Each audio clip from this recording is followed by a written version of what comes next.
Battletoads, tips and tricks. Now, if you're like most people who owned a NES in its heyday, you probably remember Battletoads. It's a game that looked awesome and played awesome. But if any game can say it made you its bitch, it's probably this one. If you somehow missed it when it was new, or were too young, well, you've missed quite an experience. If you're trying to beat the game, or even just advance further, I've got a few pointers. How am I an authority? Well, I've beaten the game. I think that says it all. Anyway, let's get this show on the road. To start, if you're playing this emulated, you need a D-pad as quick, tight, and responsive as a NES controller.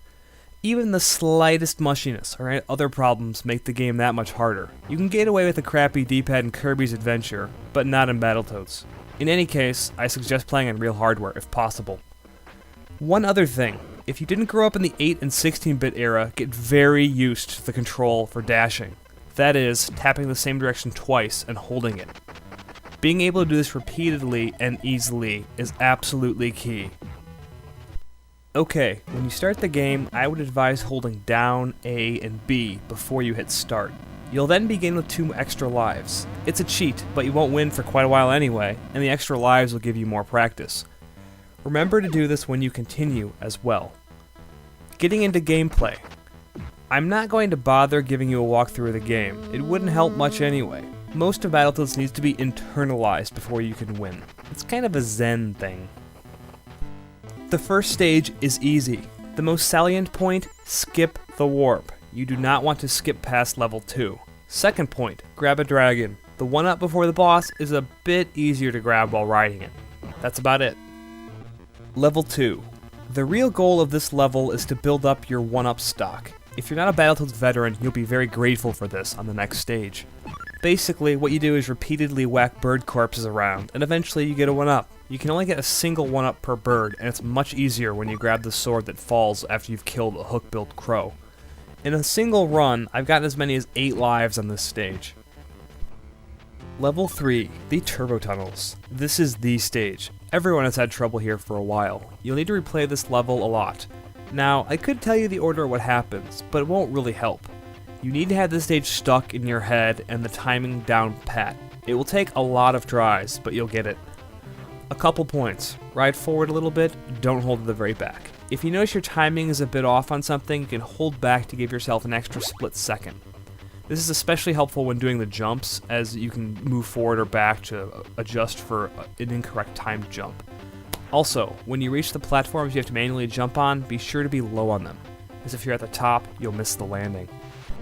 When you get to the last leg of the race, hit the 10th wall. This is another warp. Level 5, Surf City. Good times here. Once again, memorization is key. When you get to land after the opening section, get a leg from the walkers. After Blarg, the midpoint boss appears, re-grab it off the ground.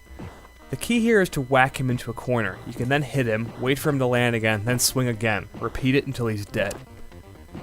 The last part is all about reflexes, not memorization. Again, go forward a bit to give yourself some breathing room whenever a mine appears in your path. You'll soon beat the level. The Snake Pit. Good times. Beat the easy first section. In the second section, ride the snake to a high point, then dash off to the side into another warp. Next is the elevator shaft. Once again, you pretty much have to just memorize the level. I will suggest trying to hold on to the stick weapon thing you can pick up. It makes dealing with this snot a lot easier. The boss is Robo-Manus, and believe it or not, he's the hardest boss in the game. The easiest way to deal with him is to juggle him with headbutts, but it's very easy to mess up. The Terratubes, another very hard level. First things first, do not headbutt the robots. If your timing is slightly off, they kill you instantly.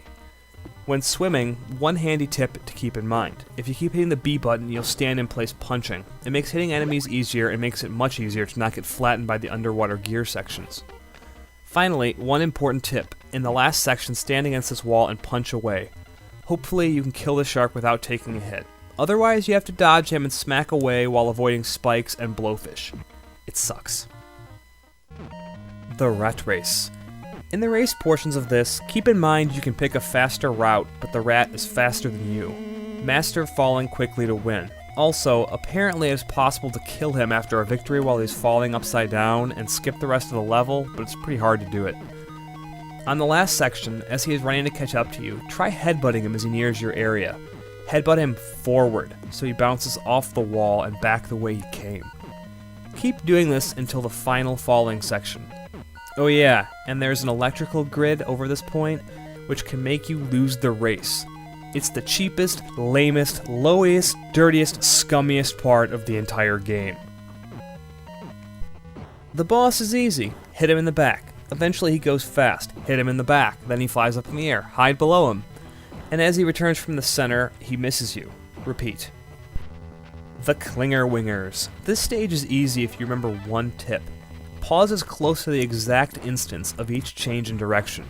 Then hold the new direction and unpause. Repeat. The Hypno Orb is relatively simple to beat with a simple strategy.